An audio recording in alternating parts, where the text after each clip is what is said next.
Welcome to Your Thoughts, Your Reality Radio with your host, K. William Spencer. This program is geared to help you see what thoughts and or beliefs are holding you back from being your best for yourself and those around you. Your life is only as good as your thoughts. For more information, visit our website at www.ytyrradio.tk. That's www.ytyrradio.tk. Now, here's your host.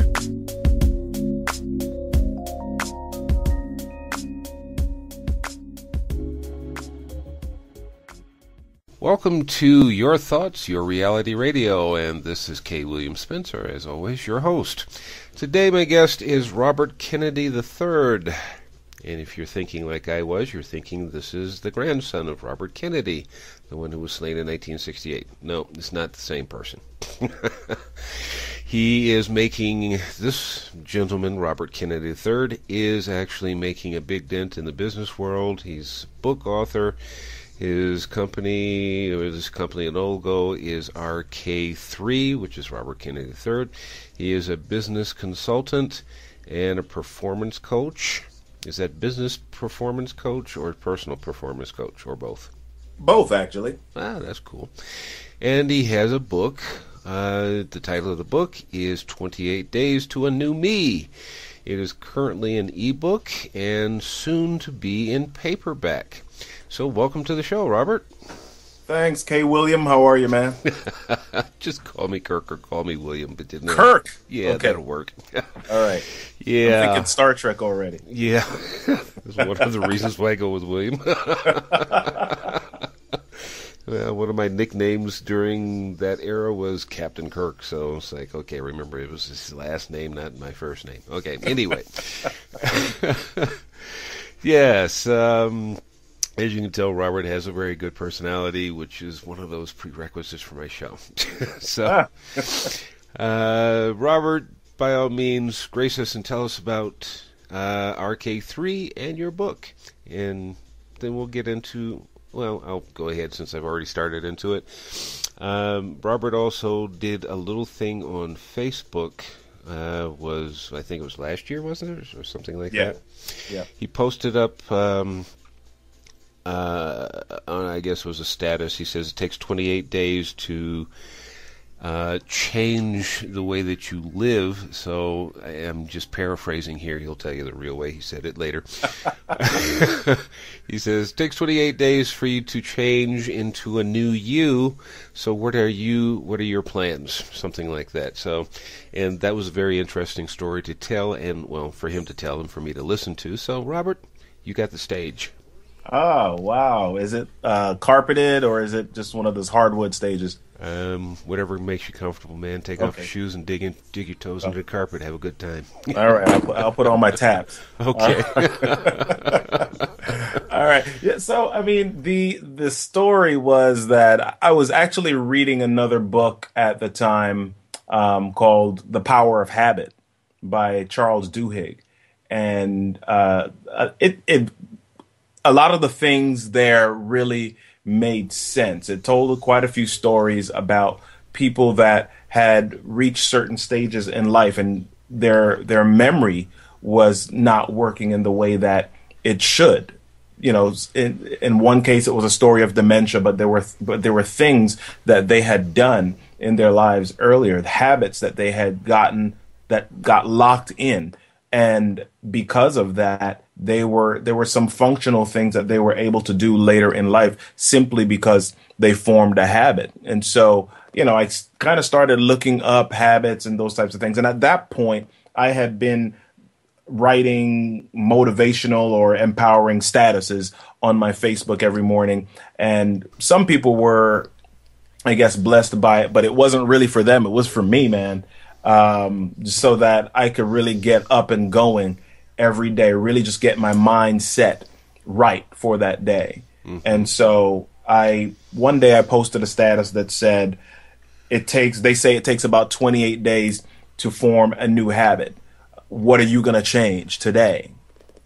And so, you know, sometimes I get responses to the things that I say on Facebook, but today, or that specific day, man, there were probably about 150 people that responded that Wow. said different things like, dude, you just don't know. I've been struggling with this and I'm trying to do this. And I made a New Year's resolution and I just fell off after 2 weeks. And I've been trying to get my weight right and my exercise and I'm trying to do this in my life. And it was just such a firestorm that I kind of said, oh, well, if you guys are, if you're game to attack something or change something in your life, if you're willing to really commit to it for 28 days in a row, then what I'm committed to doing is helping you by forming a support and accountability group. And so of those responses, I got about 40 something people that responded and said, put me in, put me down. So we did that. And what we did was create some parameters around the group. And we've got something called the 3 Ps in the group: perform, post, and prove. And so the idea is that although there might be a lot of different things that you think are wrong with you. All of us have a bunch of different things that we want to attack, but we want you to only attack one of these things. We only want you to try to form one habit, and that's what we'll keep you accountable to for 28 days. And so what you need to do was perform that every day. You need to post about it, and then you need to prove that you did it. Not so much because we don't trust you, but because we want you to form a visual map throughout this entire 28-day journey. And so, you could do that in a lot of different ways. Videos, you could do pictures, you can upload a file, whatever your commitment was and whatever was appropriate for that. So, people started just diving in, man. People that were exercising were posting pictures of them like with sweat beads on their forehead. People were posting things like meals that they were eating and things like that, especially if they were trying to not eat something that was unhealthy. They were tracking their meals, and so it was an awesome month. So at the end of the month, I said, "All right, guys, 28 days. Today's day 29. We're done. Peace. Have a good life." And they said to me, "So, what do you mean have a good life? We're not doing this again?" And I said, "Well, I wasn't really planning to. It was I filled my commitment. yeah, exactly. That was the idea." And so one of the ladies in the group said, "Look, well, if you're not going to do it again, I am. Can I use your videos?" And I said, well, yeah, sure, why not?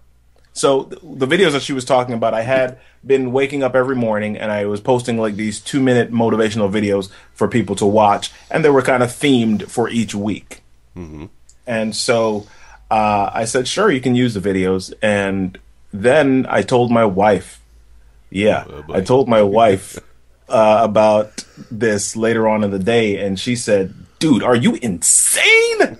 What is your problem?" She said, "That is intellectual property. It's your stuff. You poured your heart into this for the last month. What are you doing?" And so, luckily, the lady that asked me was an old college friend of mine, and so I went back to her. I said, we'll do the group together. And matter of fact, since you've got this amount of people, you'll do one group and I'll do one group. And we kind of, I popped in on both groups and we helped each other.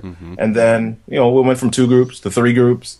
And, we just kind of had people joining and really just committing to things and doing some awesome stuff, man. And, I guess sometimes you are not your own worst critic, but you don't really realize what you're doing to people or if you're helping people or not. And so I didn't really think much of it. I thought it was, a bunch of people, everybody's getting together. Yay, we're doing 28 days.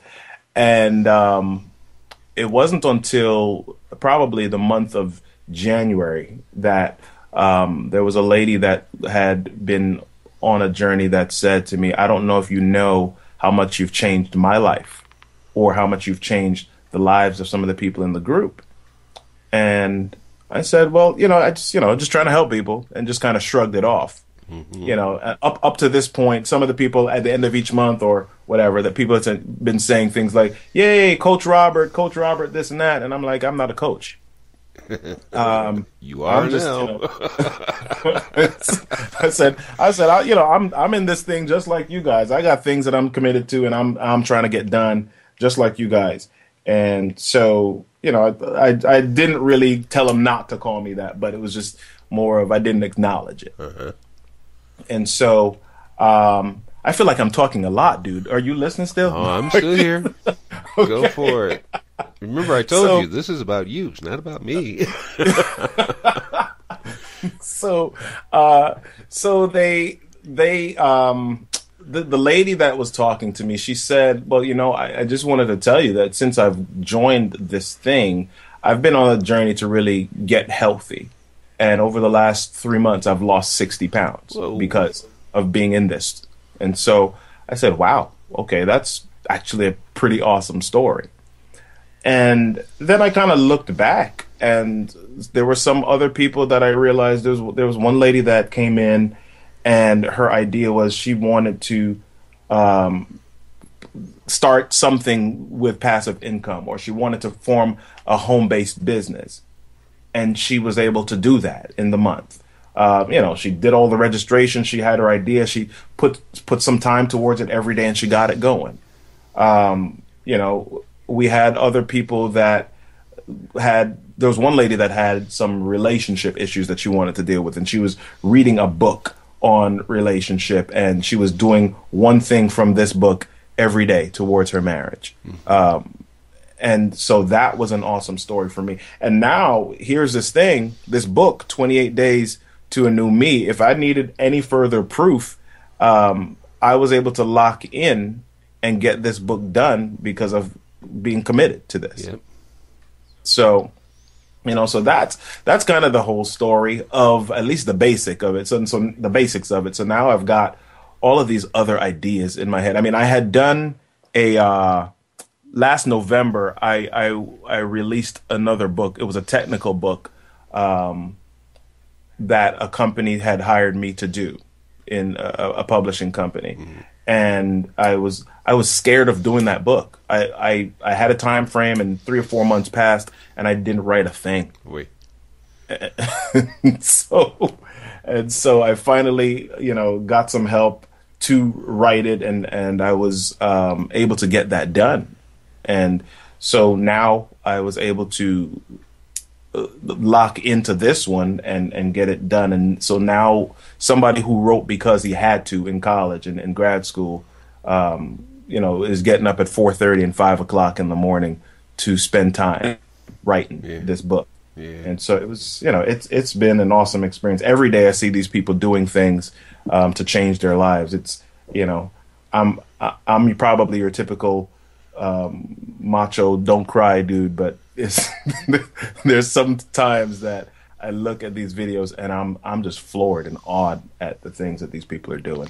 So yeah, you said a couple of things that it just makes me smile, and I love to smile and love to laugh, as you know, even when we were off air. It's just let's just have a great conversation with each other.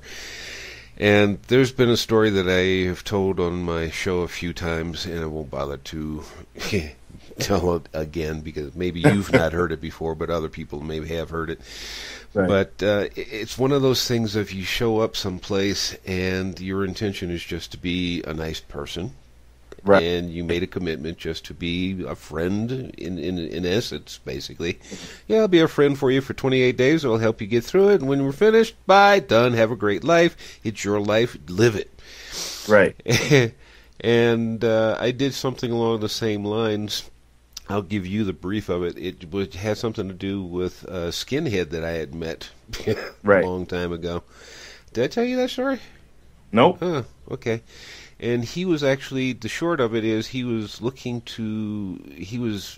taking the venture of changing his life, and he just noticed how his daughter in the apartment building they lived in was playing with a little black girl.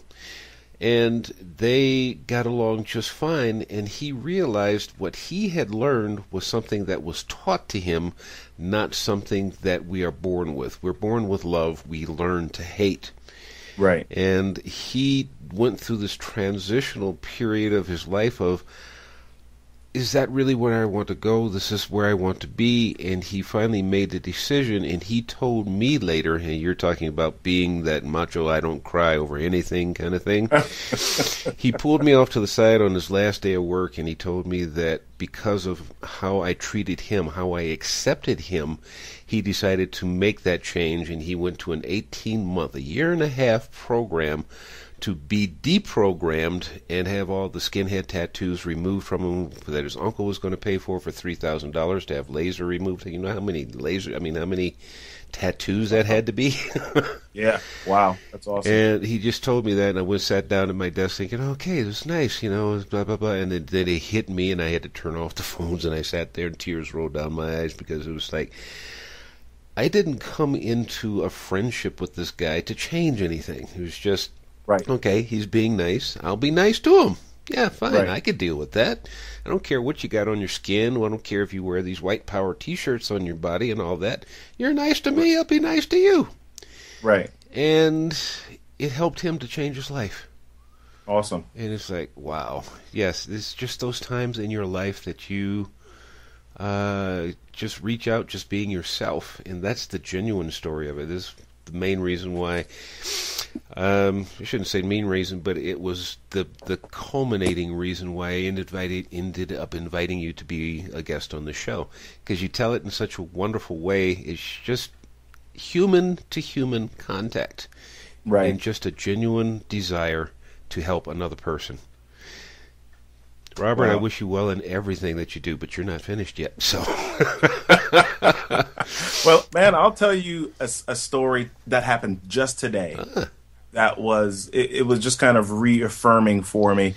I was a program manager for a specific company, and I haven't revealed all of the story to the person that is in the story, so I won't tell everything just yet.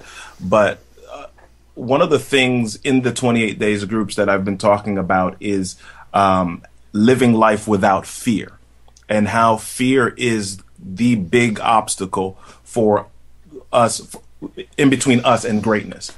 And so when I talk about it, a lot of times people think that Robert is just this fearless dude. He's telling us all this stuff, and not realizing that each day I still wake up and deal with some of the same things that they do. And, I say to them sometimes, I've still got fears. I'm just not scared. I'm just not afraid of fear anymore. Yeah, exactly. So today, so backing up, I was working with this young lady, and she's a graphic designer. And so, and I'm probably, if she listens to this, she'll probably hear the story. But I was doing a one-on-one with her, and she mentioned that her dream company was Under Armour, and she wanted to, eventually work there at some point. And so I took that in, and there was a guy that I knew that I had met at one time that worked at Under Armour. I was connected to him on LinkedIn, so I decided to reach out to him, and I did a couple of times, but I never heard back from him. Mm-hmm. So a few weeks ago, a lady that I had done some consulting with, her company, they were trying to release a training product, and they were on a deadline, and they weren't able to get there. And so they called me in. A friend of mine told them about me, and they called me in, and we were able to help them get to launch. And so, I'd helped them with other things, and we maintained a friendship. So a few weeks ago, she called me, and she invited me to a luncheon that at a school mm-hmm. in the city of Baltimore today. And so I went, and when I got there, the host was the wife of the owner of Under Armour. Mm. And so she was talking, and I'm sitting there, and I'm like, wow, I've got to meet this lady. And so at the end of the event, she was, I kind of kept my eye on her a little bit, and she was talking to some other people. And so, I kind of milled around, talked to some people, and I decided to see if I could wait until she was done. But they were clearing out the room, and she was still talking to these people. So I just kind of left, and I went to my car. And I got to my car, and I said, Wow. Well, that was just a typical example of fear. What is your problem, buddy? Hmm. And so I said, I'm going back in there and I'm going to meet this lady. And so I walked back in, and at the door was a lady that I had met at the registration desk. She was one of the registrars, and I forgot what she said to me, but as soon as she said something, I said, "Oh, wow, you're perky today." And we just kind of had a big laugh about it at the beginning. Hmm. So this lady was at the door, and so I went in and I talked. I was, just talking to her, and I said, "Hey, I want to meet the wife of the CEO, but she's been around these people for quite some time." And she said, "Oh, those are just old friends. I'll go kick them out of the way." Yeah, so we went over, and she just introduced me, said, "This is Robert Kennedy, blah blah blah," and then she left.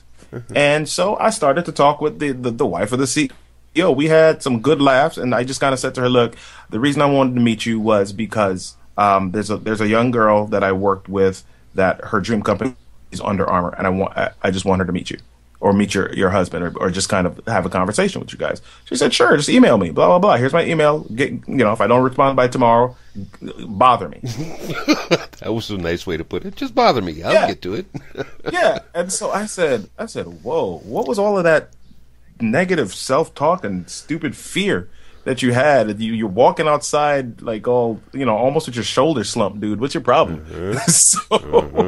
So it was just kind of a reaffirmation for me that, look, some of the things that we're talking about in this 28 days group is not, I'm not telling it to the people. I'm not telling it to them to say you can do these things.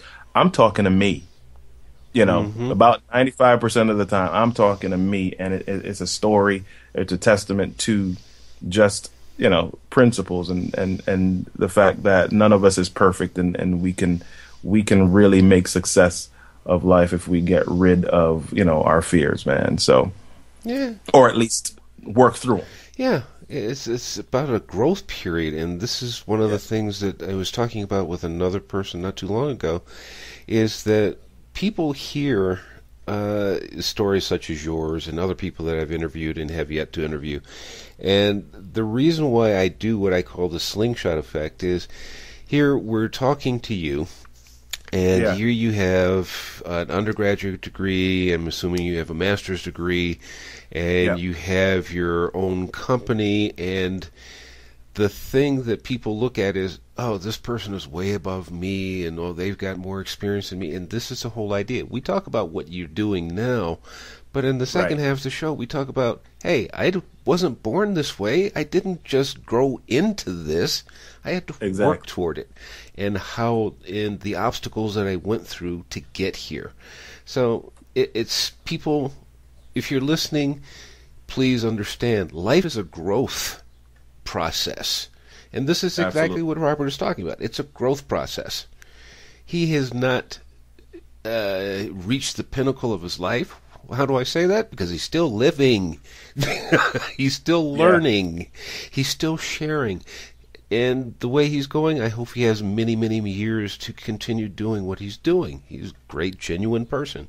So, anyway, that's my little 2 cents I added in there. So, go ahead, continue.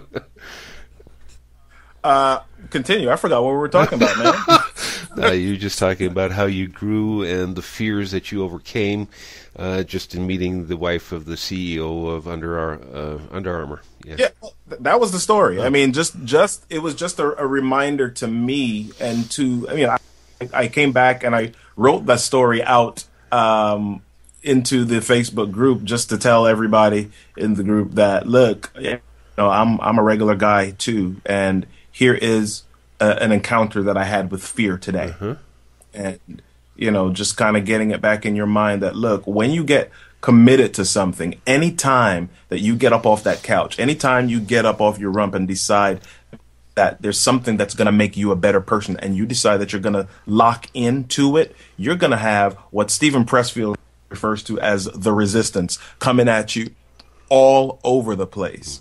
It's just, everything is going to go wrong, and it's the sneaky thing is that all of the excuses are not just these lame excuses. They're valid things. They're things like, oh, it rained today, so I can't go exercise. Oh, my family just popped into town, so I can't do what I plan to do. I can't spend time writing my book, or I can't spend time working out for an hour, or the kids got sick.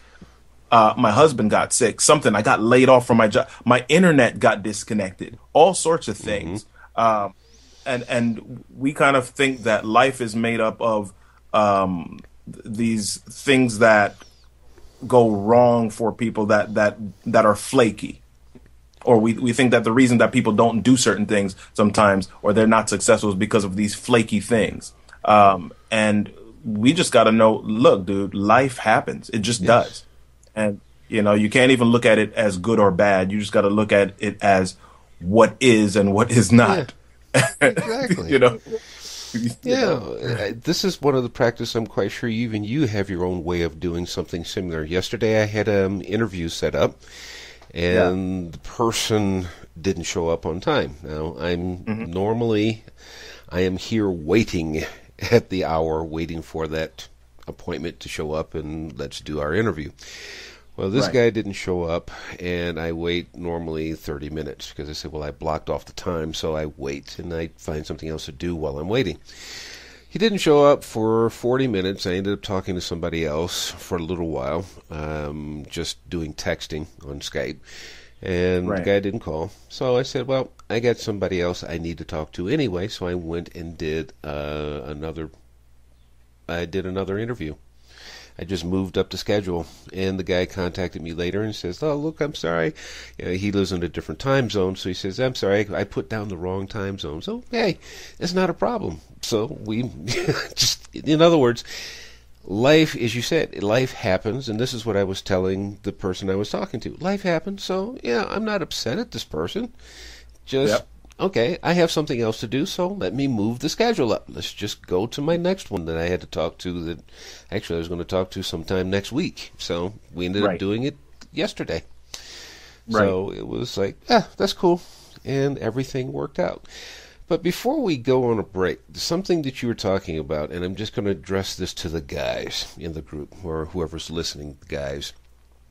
I Yep. was 18 years old, and at that time, I was still at home with the folks, and my father had purchased me a camera, 35 millimeter camera, single lens reflex, very nice camera for its day.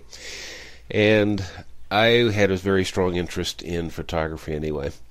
So I took the camera, instead of just using it as a hobby and as a toy, I actually went out and I started taking pictures, and then I went to a modeling studio to Hmm. take pictures with them to see if I could get work with them. I figured, what the heck, it's just one of those things. It's either a yes or a no. Right. Well, I got the contract working with the modeling studio, so I'm working with all these good-looking women all over the place. So one day I got into a conversation with one of them, and I said, well, I guess you have a lot of dates all the time. I wasn't trying to hit on her, we're just being friends. And she says, actually, no. Us, the girls that are in modeling, we generally don't get a lot of dates. And I said, how's that? You're gorgeous. You're in the business of good-looking women. And she goes, no. He says, oftentimes we go out someplace, and you can see that there's a guy or a group of guys that are all looking at you, and they want to talk to you, but they will never approach because their fear is rejection. It's Yep. just they are afraid that we're going to say no.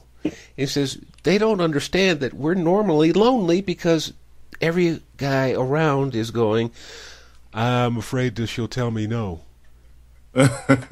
He says if they ask, chances are, if they're a nice guy, we'll say yes. Right. And that's how I learned. And well, actually, that was when I was 19, because my birthday's in December anyway. Um, that's how I learned how to approach women. Just be nice, be friendly, and generally you get the yes. Right. You know how many times in my lifetime, when I was much younger, guys said, "Did you know her?" And I went, "No." Well, how did you Right. get to talk to her? I just went over, and there's one particular case I'm thinking of mine is I want to dance with this girl, but she was with a friend, and I normally didn't approach girls that were in a group, even if it was just one other girlfriend. But this one, she Right. was exceptionally attractive, and not only in her looks, but in her personality, which you could see.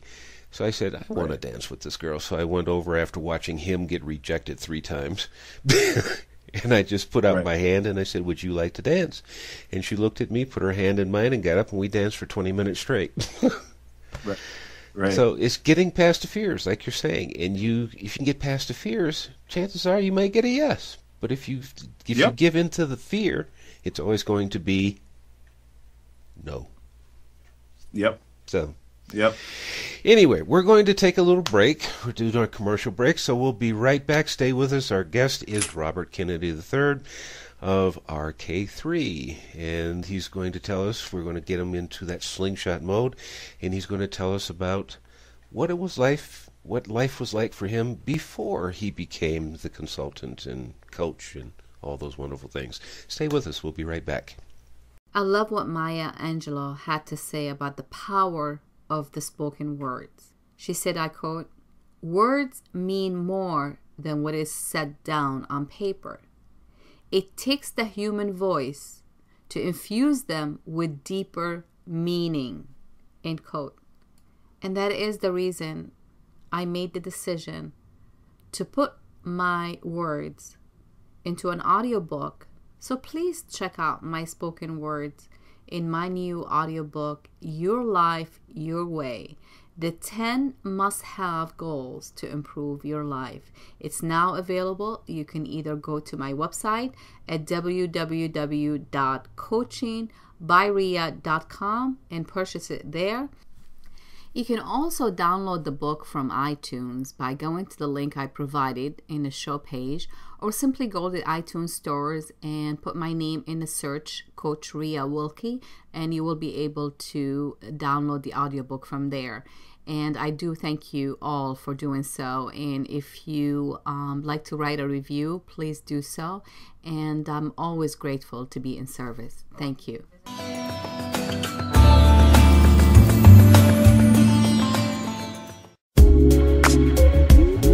Hi, this is Kate Williams Spencer of Your Thoughts, Your Reality Radio. Come and join us every Tuesday and Thursday for enlightening, humorous, and intriguing conversations with my guest, or just a monologue of thoughts that I share, all to help you look at life and your choices differently. For more information, go to YTYRradio.tk. That's YTYRradio.tk. Are you ready to put an end to thinking about how you wish it were and take action? Take this step to find out more by going to coachingbyria.com. And you can receive your free consultation session with Coach Rhea. Okay, we're back. And our guest today again is Robert Kennedy III of RK3, business consultant, performance coach, book author, all those wonderful things. However, like we said before the break, we're going to find out what was life with Robert, with Robert before he made the transition into the man that he is now. It's not a determined point of time. We didn't discuss it. I wanted it to be fresh with everybody to hear it. So he'll tell us when that time was and what life was like and what it made him think about transitioning to who he is and how it all happened. Back on stage there, Robert. Wow. So is that a question, man, or do I just kind of pick up wherever? A little combination of both. Yeah. Wow. So I guess the question is, what was life like?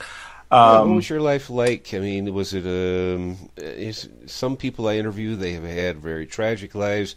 Some people just went from, is one person I remember interviewing, he was very shy, and somebody rubbed a cloth in his face.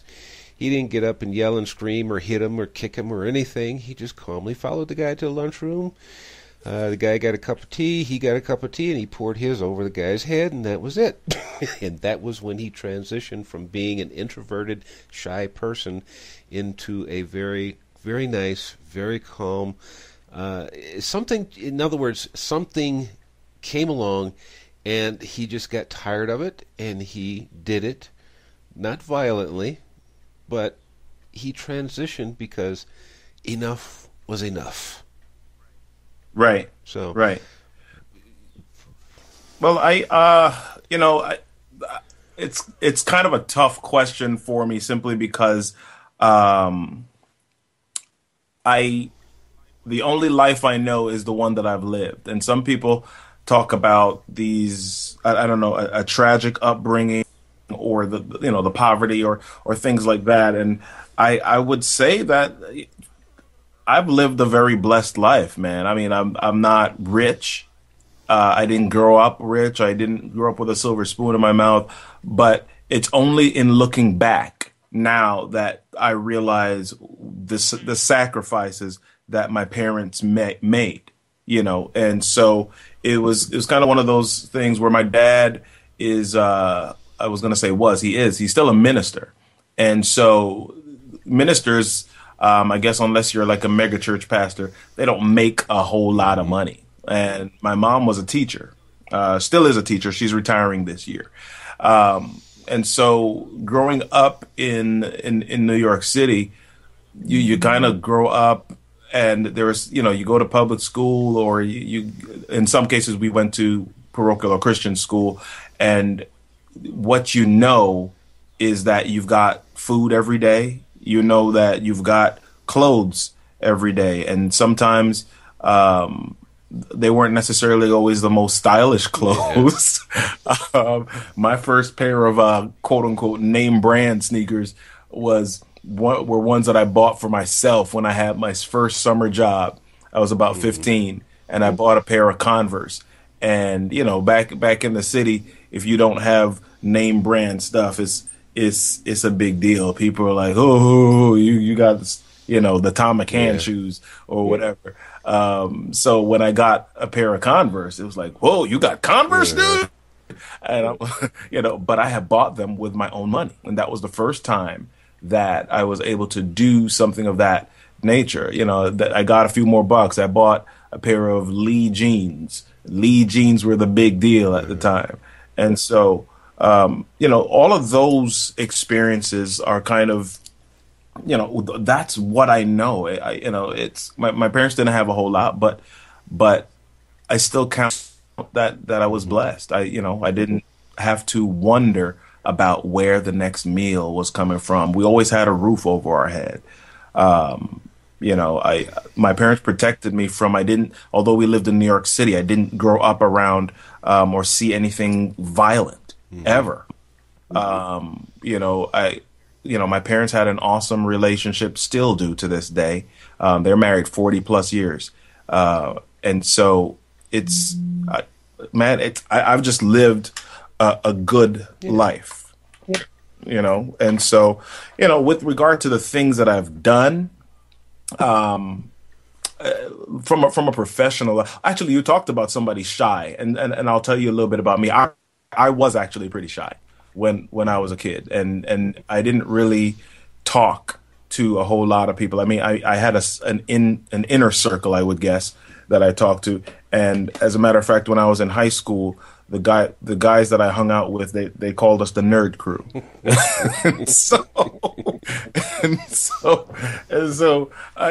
We talked to each other. We were the dudes that once the bell rang for lunch, we would run down to the corner store and we would play video games for like the better part of that hour and then come back. And so,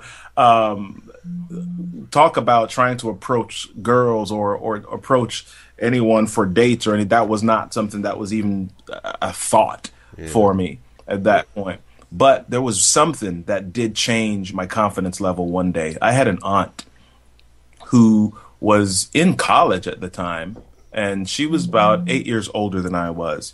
And she, for some reason, I don't know why she did at the time, but she went to the store one day, and she was not even in the same state as I was. She was in like Massachusetts, and I was in New York. And she went to a store, TJ Maxx, I think it was. She went to a store and she bought like had to be about 5 or 6 different outfits for me. And now these outfits were, not that I dressed horribly, but I just wasn't current. I was part of the nerd crew. Yeah. And she bought me some outfits, and man, it just kind of changed my confidence. I went to school, and immediately there was a girl that, really beautiful girl that I had been attracted to since like my freshman year. And immediately I got to school, she kind of said, "Wow, you look different." Mm-hmm. And that just did something for my confidence. Now, here's the bad thing about that. That's kind of one of those superficial outside things. Yeah. Didn't change you were inside, just outside. Right.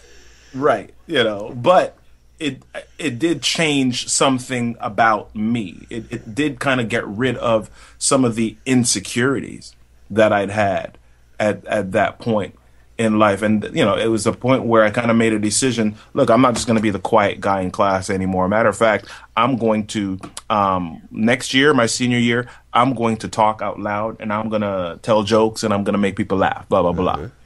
And I kind of started doing that. And it was actually a thrill for me the first day that I got kicked out of class because I was telling jokes.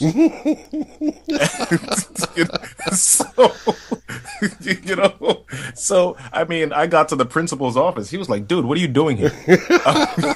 Not you. Yeah, exactly. And it was so weird for him that he was actually laughing. He was like, "Don't do that anymore." And he sent me back to class. So, those experiences, or that experience at that point of life really kind of allowed me to change or be a little bit more out front with how I dealt with people, and realize that I didn't really have to fear what people thought of me. Now I would say probably by nature I'm still, I guess, an introvert, if that's what you want to call it. And I say that because it's still a conscious effort every day for me to wake up and say, okay, meet people, talk with people, meet people. Mm-hmm. And although I get energy from training and teaching people, I'm not necessarily one of those people that has to be in the middle of a room and gets energy and feeds from that. Mm-hmm. I still like the days where it's just me and I'm not talking to anybody and don't have to say a word. Yeah. My wife doesn't get with that too much, but I know the feeling on that one. I'm just comfortable being with me, okay? Yeah, and other people are like, "What's the matter with you? How come you're quiet?" Yeah, exactly. Why do I have to talk right now? Exactly. I have nothing to say. Yeah, exactly. So man, that's kind of from a personal level. I don't think I've even told these stories to people in public before.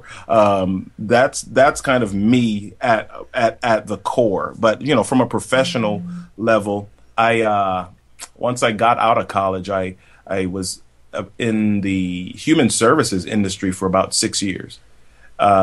Moved into the directorship of a department, and it was low pay, long hours, that type of thing. And I got to a point where how sometimes you're not supposed to be at a place, but you try to do it anyway. Yeah, in life. And so when you're not in the place that you are supposed to be in, or that really maximizes your strength, it's very hard to succeed. Mm-hmm. And so, I kind of got to a point where, I was a director of an apartment, but, they kind of pulled me in the office one day, and it was one of those, this is where you are. We're either going to have to do this or you can resign. So, so I left, and I went into teaching. And, this is the thing about parents. My parents saw me do a senior presentation in my senior year of college. And once I started teaching, they said to me, "Well, we saw you do that presentation and we thought you would make a really good teacher." I was like, dude, well, why didn't you tell me? And they said, yeah. Have you ever looked at yourself when we've told you anything? Have you done anything that we've ever told you? They said, if we told you to color it blue, you would have colored it green. So, so I taught, man. I taught middle school for 1 year. Never will do that again, because that's a special age of kid, man. Oh, yeah. And it just wasn't my cup of tea. But I after that year, I went to high school, and I lasted 7 years there. So I taught high school for 7 years. After I did that, I taught online for 2 years. And then once after that, I moved into e-learning and training. And so, e-learning and training, it sounds like a different gig, but essentially I've been developing training and designing instruction since I was a teacher. So I've got, that teacher experience. And then I have an e-learning and training company, dissolving that very shortly. But that's kind of the background. And so what's happened is, over the last year and a half or so, people have asked a lot more about business tools and consulting rather than developing training. And when that first started, I was just kind of giving that away for free, man. Just because, hey, people ask a question. I happen to have the information. I know it. Sure, here you go. Yeah. Until who I am. Yeah, okay, fine. Yeah.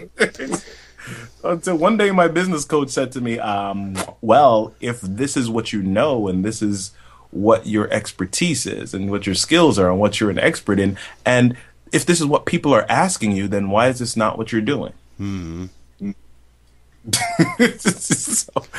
So, I kind of nodded my head, because I said, I was getting questions from people who didn't even know me personally, but yet they came up to me out of the blue and would ask me a question about Macs and computers and phones, and some technology question. And I'm like, geez, well, they don't even know me. How do they even know that I know this?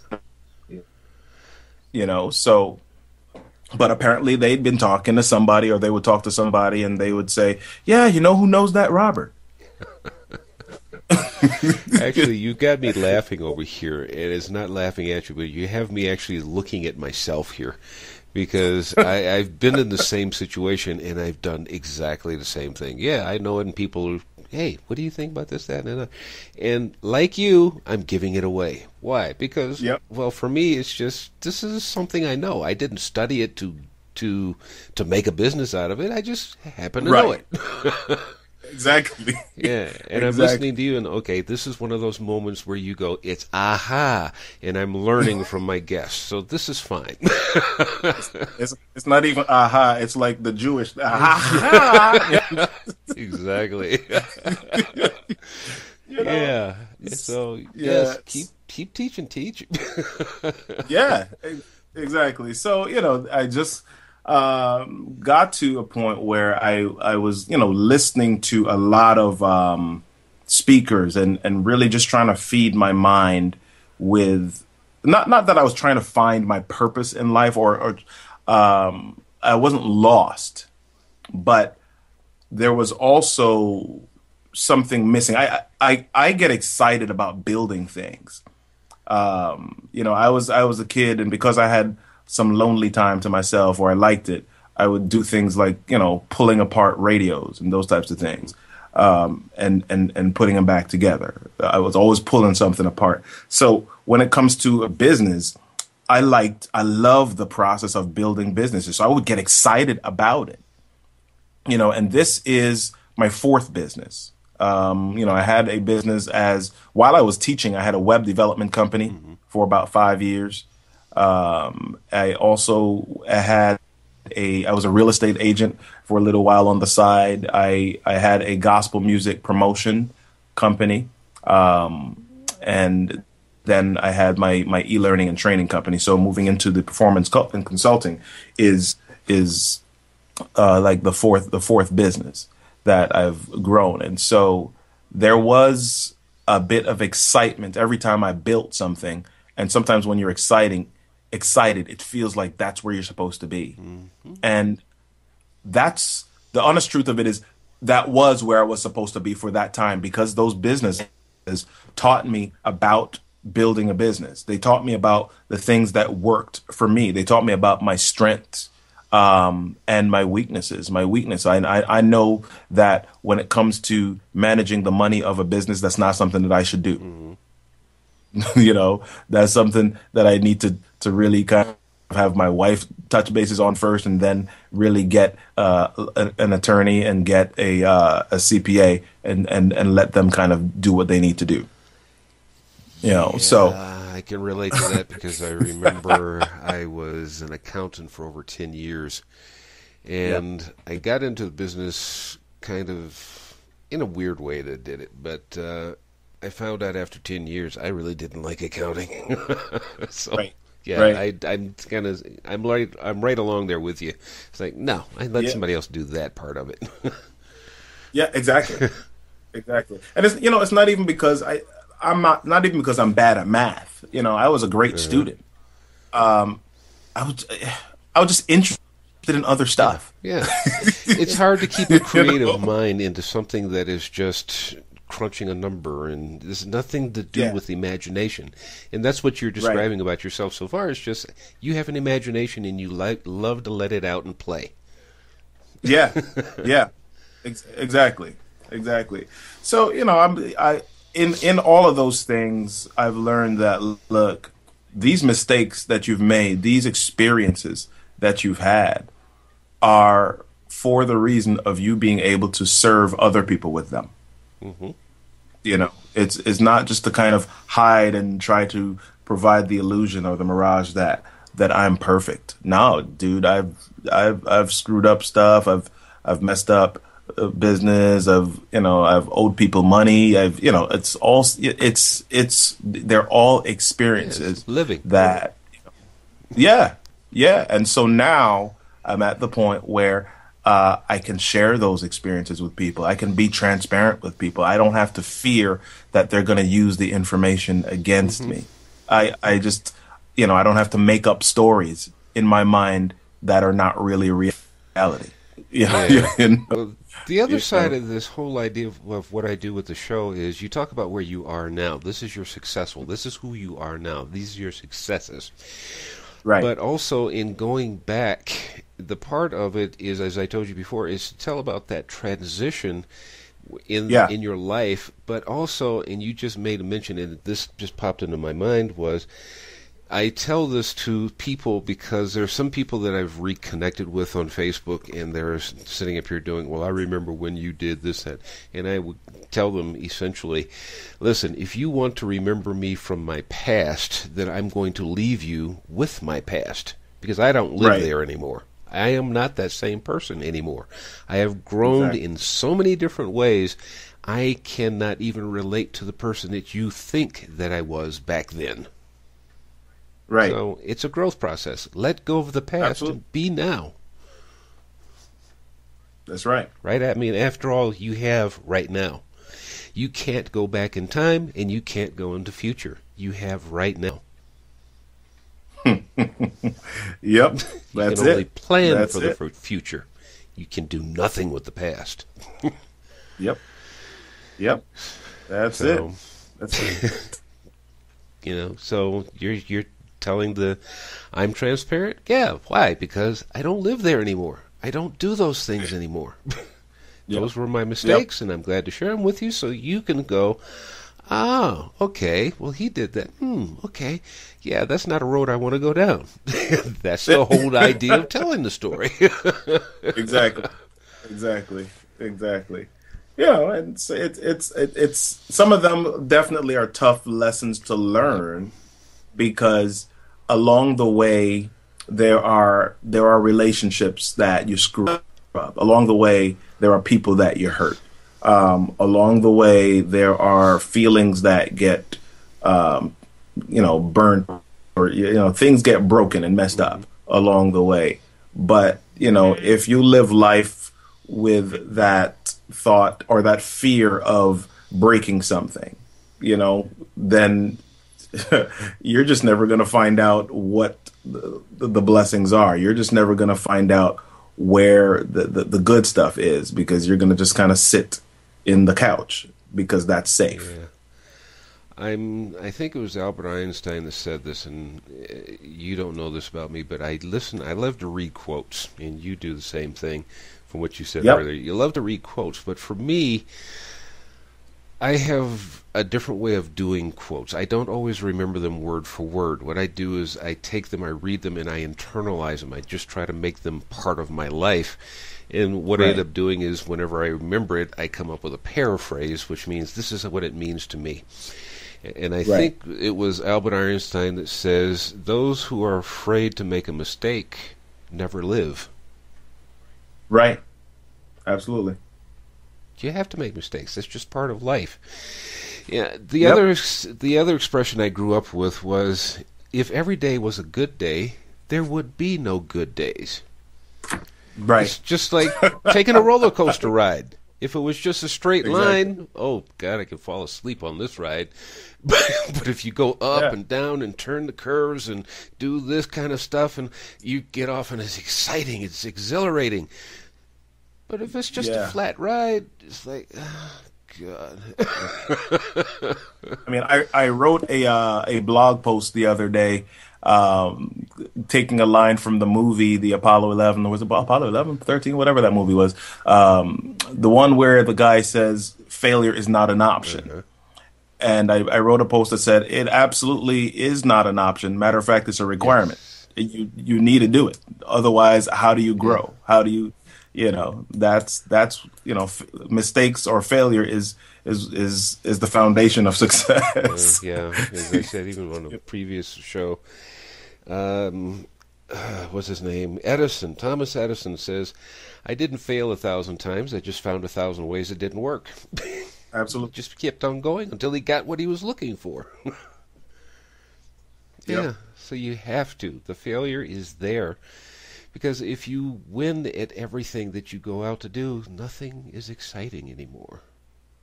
You'll find that out in your life. If you just keep on getting something easy, as soon as you need to fight for something, it's like, I don't know how to do that. You have to learn. Yep. Absolutely. Well, Robert, we seem to be running out of time. So I'm going to ask you, do you have any words of wisdom and experience that you'd like to share with our listeners before we close? Words of wisdom. I've kind of been coming up with a phrase that I've been saying the last few months or so, and it comes from this, that we've got a lot more power than we give ourselves credit for. We've got the power to direct every moment in our response to it. So I use the term create as a way to talk about what I'm going to do with each moment. I'm going to create a feeling. I'm going to create a thought. I'm going to create an action for that moment. I'm not going to let myself be led or be a slave to whatever happens in that moment. So I just, I tell people with each day, be bold, be exceptional, and remember that every moment is an opportunity, just an opportunity for you to create something new. There you go. Very good words of wisdom. Well, Robert, I hate to cut this short, but, well, I feel like it's short because... Not short. It's been an hour, man. I know, but it feels good when I've got somebody that I can just, I listen, I can learn, and it's just been wonderful. You're always welcome back on this show. Anytime you want to come back, you want to share thoughts, experiences, whatever, just let me know, and you got a place here to express yourself. So thank you, sir. Thank you for being here, and thank you, everyone, for being a part of the show. We'll see you next time around. Awesome.